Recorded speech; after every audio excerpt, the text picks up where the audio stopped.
मैंने कल से पढ़ना शुरू किया है secrets of the millionaires mind किताब, जो कि टी हाव एकर ने लिखा है।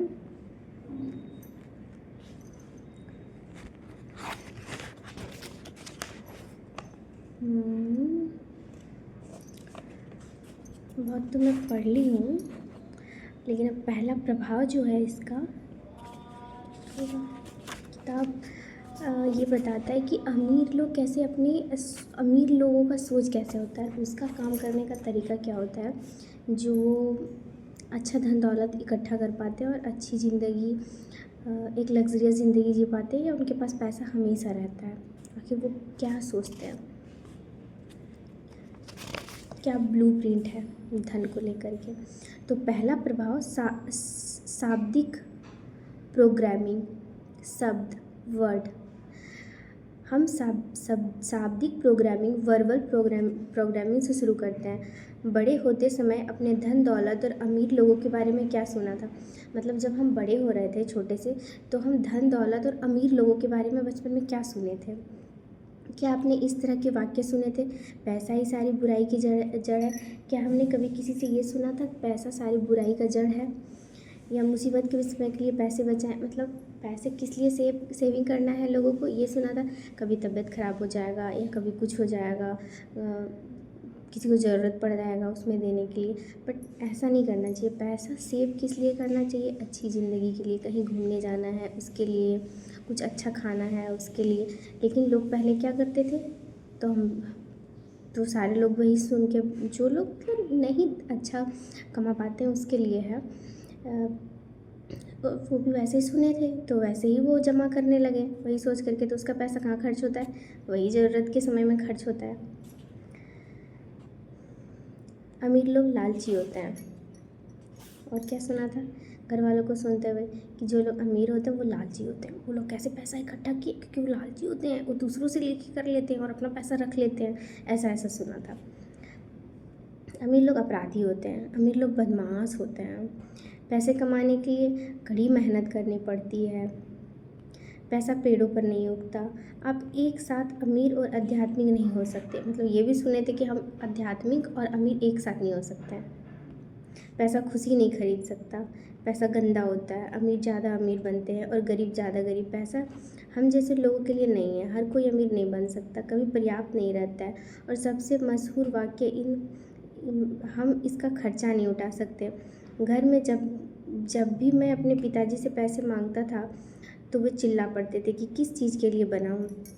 मतलब राइटर जब भी अपने पापा से पैसा मांगता था, तो उसके पापा चिल्ला जाते थे, गुस्सा आने लगते थे। मैं आपकी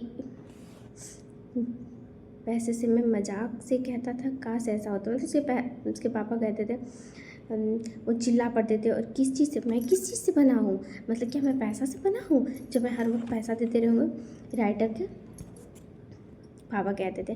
तो राइटर मजाक मजाक में कहता था, धीरे से कहता होगा, काश होता आपकी एक हाथ उंगली ले लेता। अगर मान लीजिए वो पैसा से बना होता उसके पापा, तो राइटर का कहना था, काश ऐसा होता है कि उसका एक हाथ ले लेता, एक उंगली ले लेता।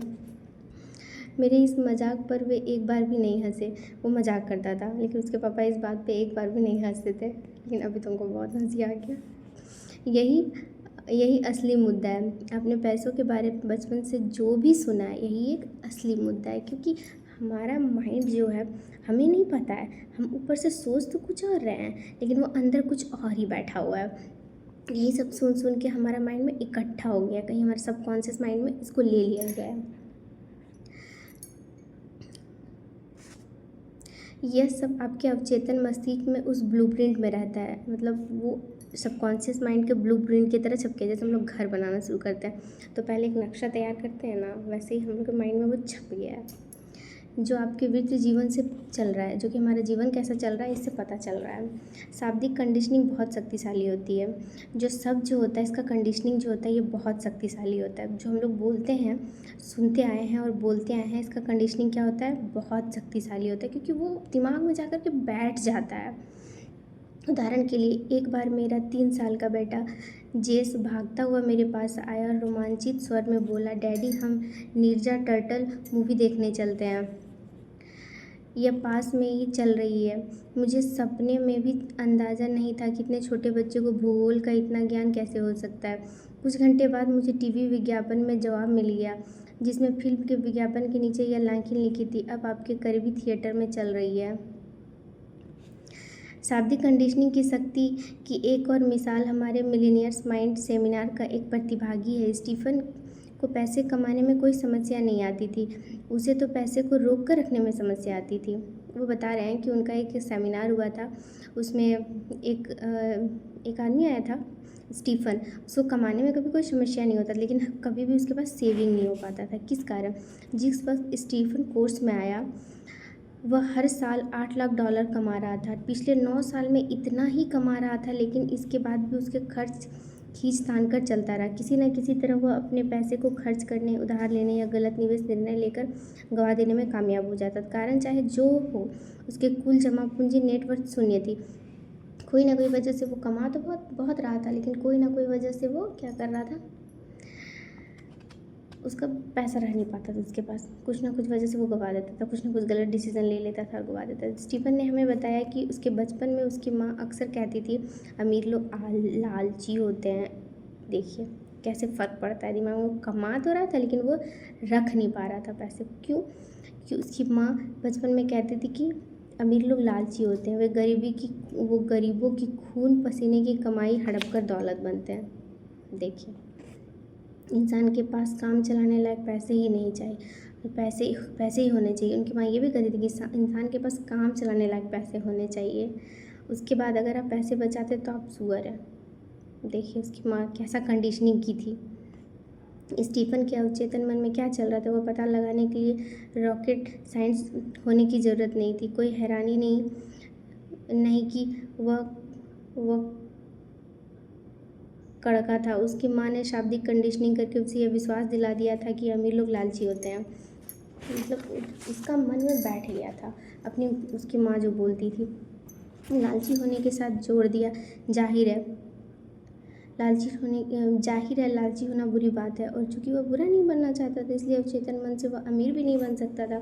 जाहिर है क्योंकि वो बुरा नहीं होना चाहता था अपनी माँ के लिए या दुनिया के लिए, तो उसके मन में ये बैठा हुआ था। स्टीफन अपनी माँ से प्रेम करता था और उनकी नज़रों में बुरा नहीं बनना चाहता था। अगर वह अमीर बन जाता तो यह स्पष्ट रूप से उसकी माँ को पसंद नहीं आता। देखिए, आज तो अमीरों को लालची मानती थी, इसलिए उसके लिए इकलौता तरीका यही था कि वह काम चलाऊ पैसे से ज़्यादा आमदनी से जैसे तैसे छुटकारा पा ले, वरना उसकी माँ उसे सुअर समझेगी। जब आप सोच रहे होंगे कि अमीर बनने और माँ या किसी दूसरे व्यक्ति की पसंद के बीच चुनाव का सवाल उठने पर ज़्यादातर लोग अमीर बनने का चुनाव करेंगे, संभव ही नहीं है। मस्तिष्क इस तरह से काम नहीं करता। निश्चित रूप से अमीर बनना तार्किक चुनाव दिखता है, लेकिन अब अवचेतन मस्तिष्क को गहरी भावनाएं और तर्क में से किसी एक को चुनना होता है, तो भावनाएं लगभग हमेशा जीतेगी। देखिए ये क्या बोल रहा है, कंडीशनिंग तो हो गया, लेकिन अब क्या करते हैं हम लोग, चाहते भी हैं। तो हमेशा से हम लोग किस चीज़ को चूज़ करते हैं, अपने फीलिंग्स को चूज़ करते हैं। इसीलिए हमेशा से कहा गया है कि अपनी फीलिंग्स को चेंज कीजिए, अपने वाइब्रेशन को चेंज कीजिए, अपनी फ्रीक्वेंसी को चेंज कीजिए। जैसा हम अपने फीलिंग्स को रखेंगे वैसा ही हम बनते जाएंगे। अगर हम ये सोचते हैं कि नहीं हम नहीं बाहर जा सकते, हम नहीं कुछ कर सकते हैं, तो क्यों नहीं कर सकते, इसका तर्क देता है हमारा माइंड। क्यों? क्योंकि हमारे घर वाले नहीं चाहते हैं कि हम बाहर जाएं, हम कुछ करें। तो तुम्हारे घर वाले नहीं चाहते और हम उसको नहीं करेंगे। क्यों? ये वो बार बार बोला गया है, बार बार हम सुने, तो हम फीलिंग्स कि उनको बुरा लग जाएगा, तो मेरे अंदर कहीं ना कहीं फीलिंग्स है ना, वो बैठा हुआ कि उनको बुरा लग जाएगा और हमको बुरा नहीं बनना है। तो ये फील हो रहा है, इसीलिए तो अपने फीलिंग्स को चेंज करना है। फीलिंग्स ही चेंज होगा, तो क्योंकि हम सबसे पहले अपने फीलिंग्स को चूज़ करते हैं, इसलिए फर्स्ट ऑफ ऑल क्या हुआ, उसके माइंड में क्या हो गया, शाब्दिक प्रोग्रामिंग, वर्बल, वो सुन के वर्ड से उसके माइंड में बैठा। वैसे ही अब हम लोग क्या करना चाहिए, हम लोग को अफर्मेशंस करना चाहिए, ज़्यादा से ज़्यादा पॉजिटिव वर्ड को रिपीट करना चाहिए। तो उससे क्या होगा, हमारा माइंड फिर से कंडीशनिंग होगा हमारे माइंड का, फिर जाके हम उस वैसा फील करेंगे, वैसा फ्रीक्वेंसी, वैसा वाइब्रेशन में आएंगे, तो फिर हम वैसा एक्शन लेंगे। Thank you.